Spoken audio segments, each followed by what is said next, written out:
In 2012, I published a paper on mathematical characterization of Bridget Riley's stripe paintings. Stay tuned to find out what I was looking for and what I found. This is what we're talking about, a 2 meter by 2 meter painting comprising about 100 stripes. This is pure composition. There is no subject matter. And by having these vertical stripes, you get the maximum interaction between adjacent colours along that entire vertical edge. The challenge for the artist is, given just 6 colours, can you make a composition that is aesthetically interesting? In this case, the artist is trying to ensure that your eye cannot fix on anything in the pattern. There is nothing that this composition is about. And this can cause interesting cognitive dissonance. Your brain can sort of see that there might be something in this, but it cannot quite latch onto anything, so it keeps trying. And that's what makes these paintings fascinating. Bridget Riley is a British artist. She shot to fame in the late 1960s with her black and white op art compositions. Her stripe paintings came later in the 1980s.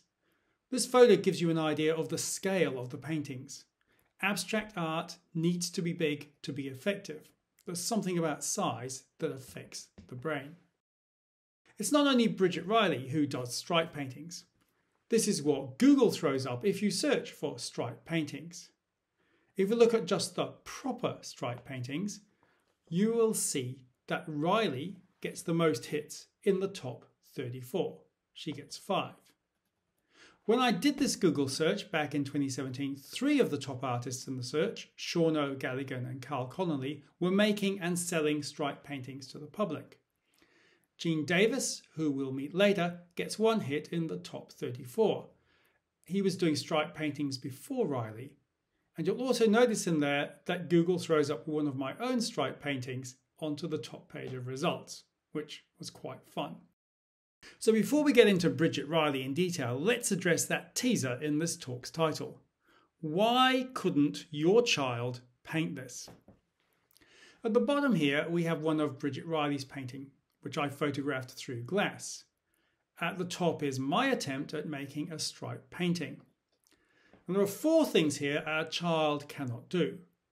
In terms of the practicality of actually painting the stripes, I, as an adult, found it very hard to get the edges straight and very hard to get the colours uniform within a stripe.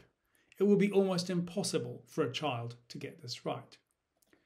But the thing that we'll focus on in this talk is not the actual painting of the stripes, but how you choose the colours and how you arrange those colours in the composition. Riley painted dozens of stripe paintings over 6 years. They are mostly on canvases 2 meters square, and they mostly have stripes that are 19 millimeters wide. That means each composition is about 100 stripes. So why study these paintings? Because they are an example of pure composition. There is no subject matter. There is no cultural or contextual baggage. There's just one colour adjacent to another colour.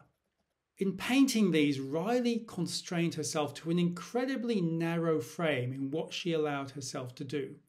Just vertical stripes, all of the same width, with colours drawn from a palette of as few as 6 distinct colours.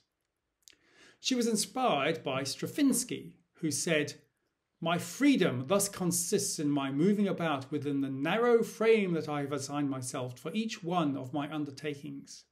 The more constraints one imposes, the more one frees oneself of the chains that shackle the spirit." Stravinsky was talking about his music, but Riley took this up as her artistic credo. So what we have is a one-dimensional, discrete sequence of colours drawn from a small palette of colours. The other reason for studying Riley, rather than other stripe painters, is because of her approach to composition. She says that she is workmanlike, methodical, and not mathematical in what she is doing. She does considerable experimentation with compositions before she commits to canvas. My final reason for looking at her paintings is that I'm interested in the balance between regularity and randomness in abstract art. I believe that getting a good balance between regularity and randomness is what causes your brain to keep coming back to a good piece of abstract art. Your brain sees that there's something there, some pattern, and yet then it sees that there is no pattern. But then again, maybe there is. Let me show you what I mean. On the left is a composition based on my observations of what is and is not permitted in one of Riley's striped paintings. On the right is a composition designed to break the rules. On the right you see things that just do not happen in a Riley painting. There are sections on the left-hand side that are mirror images over 7 stripes. Riley never does this. There are 2 sections in the middle where the stripe pattern repeats multiple times. Riley never does a repeat more than once. What is the effect of Riley's compositional approach? It is that in one of her paintings there is nothing you can focus on. Your eye just ranges over the painting, trying to find something to settle on, but never finding it.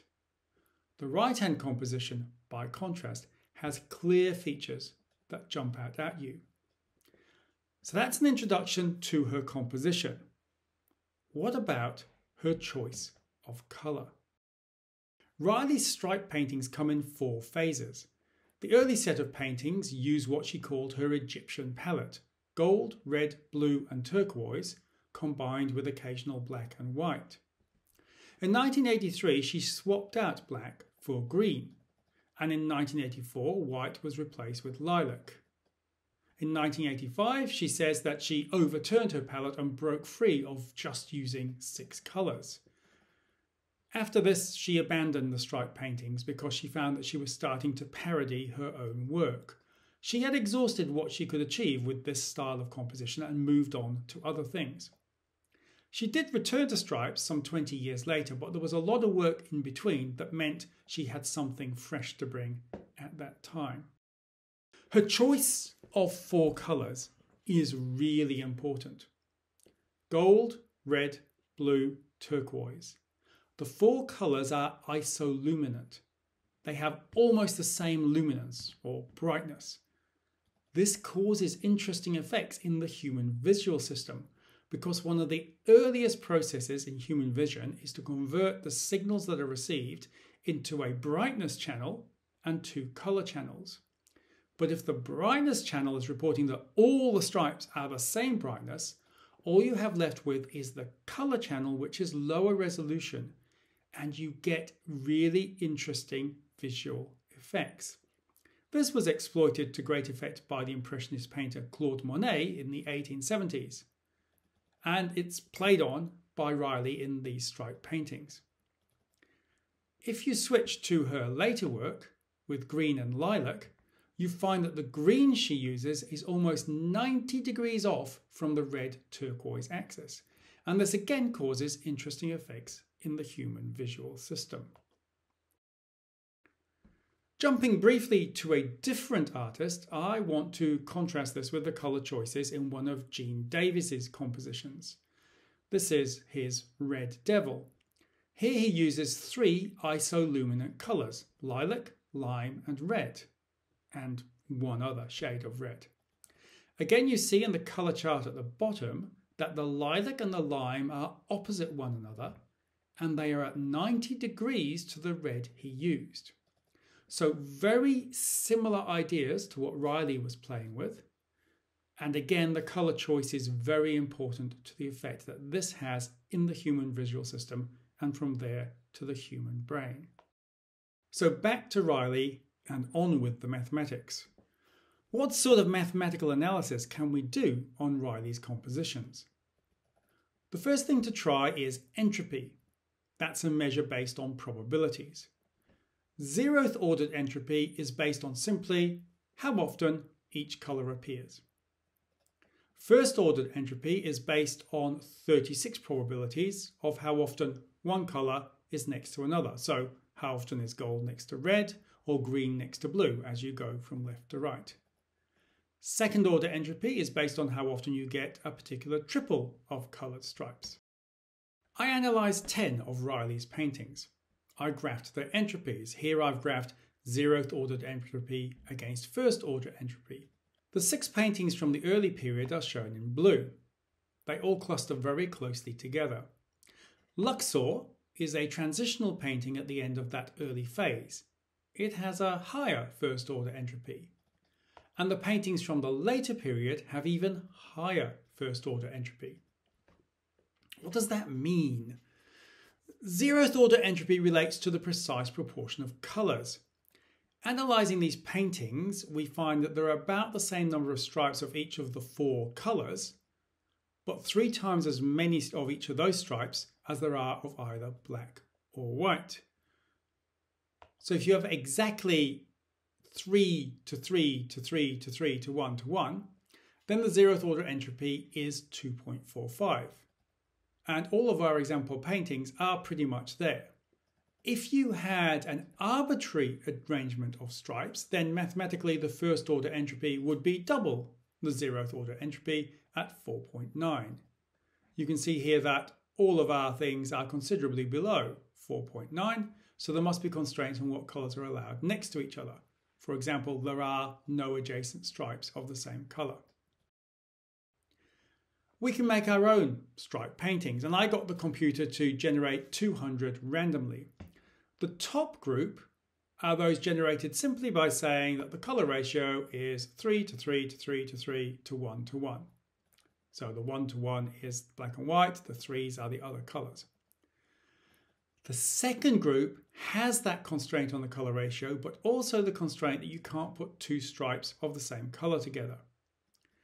And there you see that those 3 later paintings, the ones shown in orange and green, fall in that set of random paintings. But all of Riley's earlier paintings fall well below that. So there is something else going on here. So what is going on? The entropy analysis has shown us that the artist has added extra constraints. In particular, if we look at barley and characterise, which are 2 compositions which match our randomness, they have no constraints beyond the ones we've already said. Now Luxor has a couple of constraints. You can't put black next to white, you can't put red next to gold, but it's still in that pseudo-random grouping. But if we look at the earlier paintings, they have a lower first order entropy, which indicates there are considerably more constraints. And there are a number of adjacencies that you are simply not allowed in those compositions. And that's what reduces the first order entropy. And therefore, we have learned something. So let's then try second order entropy. It tells us nothing more. Worth a try, but no luck here. But entropy is a long way from being the whole story. In these 2 examples, the top stripe painting is an extract from a Riley painting. The bottom stripe painting is created by me to perfectly match the entropy measures of the top painting. And you can see that there are things that are wrong. Look at the reflected pattern in the left-hand section here. And on the right-hand side, look at this very heavily repeated pattern. It matches the entropy values, but it's not a good composition. So what else can we do? Let's look at what Riley says in her interviews. She has musical analogies for the use of the black and white stripes. She says black stripes are rhythmical accents to drive, check, contain and break the colour development, while the white stripes are pauses and clearances to set free the high flaming accents of the neighbouring colours. If we remove the colour and just look at the black and white, you can see that there is a rhythm to their appearance. In fact, they go black, white, almost everywhere. Can we use this analogy, this patterning, to do some further analysis? We can use the mathematical method of autocorrelation. In this case, what we do is move the stripe composition a number of units to the right, and we count up how often 2 stripes are the same colour.